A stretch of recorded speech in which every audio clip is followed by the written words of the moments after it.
Hi guys, Courtney Mermaid here and welcome back to my channel. If I look exactly like I did in the last video you saw, depending on when I'm posting this, there's a good reason, because I'm filming two of back-to-back. In today's video, I'm going to be answering the seemingly age-old question, Courtney, can you see underwater? So of all the questions that I'm asked, and there are many, I am very frequently asked if I can see underwater. Courtney, can you actually see underwater? Courtney, how can you see underwater? How can I see better underwater? What can I do to improve my vision underwater? What does lighting have to do with being able to see underwater? These are all questions that I get asked all the time. So I figured I would make a video, and I'm about to get bombed by the dog. Really? Let's come say hi. Hi everybody. Oh no, don't kiss my face, I'm wearing makeup. Why you smell good? Go eat some food. Now that I've totally been thrown off my game, I figured I would take a sec to actually answer this and give you guys a couple of tips to help you in your underwater adventures. So the truth is, when you see me underwater and it looks like I am looking at something, or it looks like I am very intrigued by what's going on around me, the truth is, I am actually sort of faking it. The truth of the matter is that humans aren't actually designed to see underwater. Now, our eyes do the best they can, and yes, lighting plays a huge role in how well you're actually able to see underwater, but the way that our lens is, and I'm not a scientist, girl, you want to look it up, you go look it up, but the way that the light is refracted in the water and how it hits your eye and it's interpreted by your eye, and it's a whole thing, and basically what it means is you can't focus. The thing is, there are workarounds.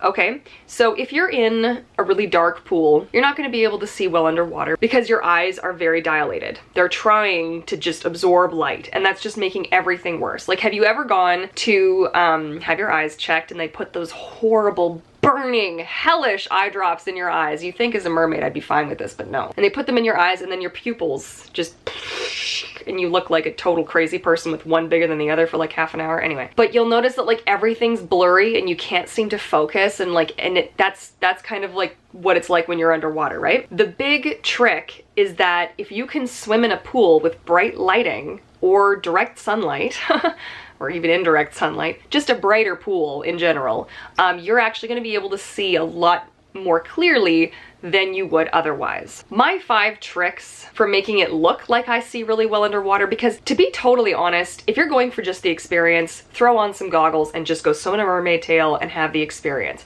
But if you're wanting to film yourself and you want to look, you want to have that mermaid look, these are the tips you're going to need to follow. So I've got my notes. Tip 1, pretend that you're looking at something off in the distance. Even if there's nothing there, you can't see anything, it doesn't matter. Be like curious, like what am I looking at? Oh, what's that? Like I'm looking at something.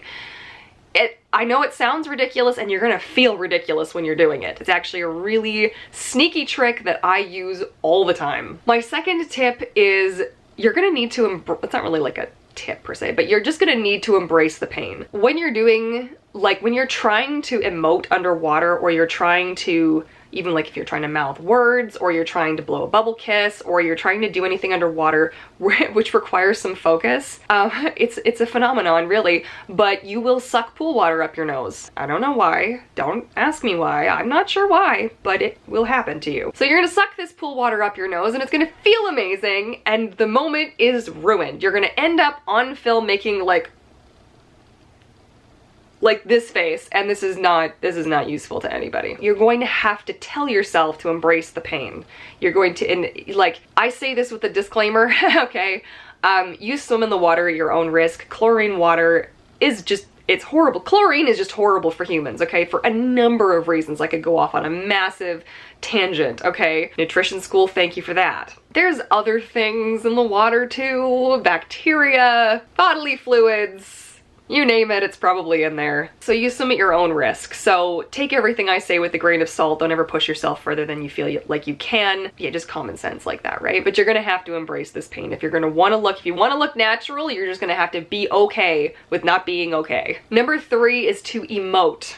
And I have this underlined. Don't stay expressionless. This goes back to my last point, obviously. As soon as you try to emote underwater, things are going to just change on your face and you might forget about breathing, and like your nose might flood with water and it'll be an experience. So you can always practice with a nose clip until you're more comfortable, but just like, even in the span of time that I've been talking to you, how many different ways has my face changed shape? How many different expressions have I had on my face?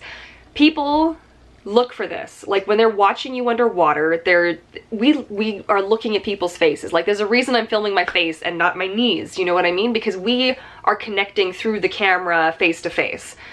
Even in swimming videos, people are gonna be like, oh, your tail and this, but they're gonna come back to your face. And if you're making like any number of really unfortunate expressions, that will happen, and I've made some beauties, try to emote and try to be natural about it. It's not always going to be the easiest thing to do, but even just a subtle little smirk or a subtle little smile, you're going to thank yourself later. Also, depending on the kind of look that you're going for as a mermaid, like I tend to be, like if I'm in Courtney Mermaid, like my look, not like my siren look or whatever, I tend to be a little bit more bubbly and happy anyways.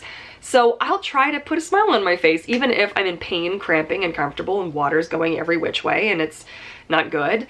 I'll put a smile on my face because I know if I want to save any of those photos, you know, any of those still frames from the video, I want to use that later. I'm not going to want to use it if I'm making this face. You know, like, is she trying to poop? Like, what is she doing? Do you know what I mean? Like, it's unfortunate, but this is just part of the conversation that has to happen with yourself so that you can become more comfortable and just look more natural underwater and create that illusion that you can actually see underwater. My fourth tip is to be very aware of where you're looking. And by that, I mean, before you submerge, make a mental note of what's in the vicinity around you. I mean, you should be doing this anyways. You'd be dumb to swim and just not pay any attention. But for the exact reason that nobody can see better than you underwater unless they're wearing goggles. The mermaid who dives down first, she's got the right of way. So they get to go first. You need to be aware of where they are. That's just common sense right there. But be aware of what's going on around you. So if you see a mermaid dive down and you've got a camera pointed, you could always just sink and have a moment where, like, you know they're in that direction and you're gonna be able to see shapes. Like, I'm not saying when you go underwater you're not going to see anything. What it's going to feel like is kind of like there was a detailed image that was watercolor and somebody dumped water on it and it all kind of bled out. That's kind of what it feels like to see underwater. Everything just sort of feels like it has a really intense Gaussian blur on it. Like, I don't know if that makes any sense, but maybe I could make like an example or something, then I could include it here so you could see, like, you know, you see underwater and what I see underwater, kind of a thing. But yeah, you could have a moment like that. Practice and get to know where you're gonna put your camera. I usually have like maybe 2 or 3 places where I know my camera can go and that's where I'm gonna be. I know because it's not gonna capture other people as best as I can. And I know that, you know the angles. And the other trick, so I only use the footage that turned out. You guys, like, I record like so much footage. And I use maybe of an hour's worth of footage, maybe 2 or 3 minutes, okay? So that has to tell you how much of it wasn't usable. So experiment with your angles. Experiment, like, the camera up, the camera down. Where do you naturally look? Are you somebody who is usually looking slightly up as a mermaid or down or thing? And get to experiment. This is not gonna come right away. If you look at my older videos, like, I'm looking over here, the camera's here, and I'm like, hi camera, how's it going? You know what I mean? It's practice. Practice, practice, practice. Oh, I talked so long my phone shut off. Oh, that brings us to point 5, which was practice.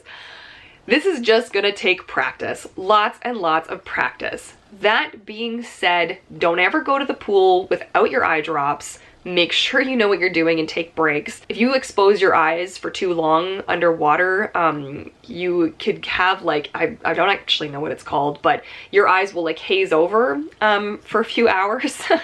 And it's very scary and it's very unnerving. You should always take a break. As soon as you start to feel like, okay, things are starting to get hazy, like, that's immediately take a break. Rinse your eyes and take a break. Don't push it, okay? This is me telling you this. Don't be stupid. Your eyes are going to improve the more that you do this. Your body is going to adapt. I'm swimming all the time. You know what I mean? I'm forever at the pool underwater and I'm doing this and I'm practicing, and I very seldom wear goggles. It's just part of my kind of MO. When I'm swimming, sometimes I'll keep my eyes closed, sometimes I'll open them just to look, see where I'm going so I don't smash into anything, because I am at the point, depending on which pool I'm swimming at. So my go-to sort of haunt has these huge lights, and we'll usually set up a camera close to the lights, because you know what that means, right? If you're looking into a light source, your pupils are going to constrict. What does that mean for mermaiding? It means you're going to be able to see underwater, or at least better underwater. If you guys found this video at all helpful and you want me to do more like it, be sure to smash that like button, and don't forget to hit subscribe as well to join the pod and the bell notification as well so you never miss an upload. I want to thank you so much for watching, and I look forward to seeing you all in my next video. Happy swimming! Bye!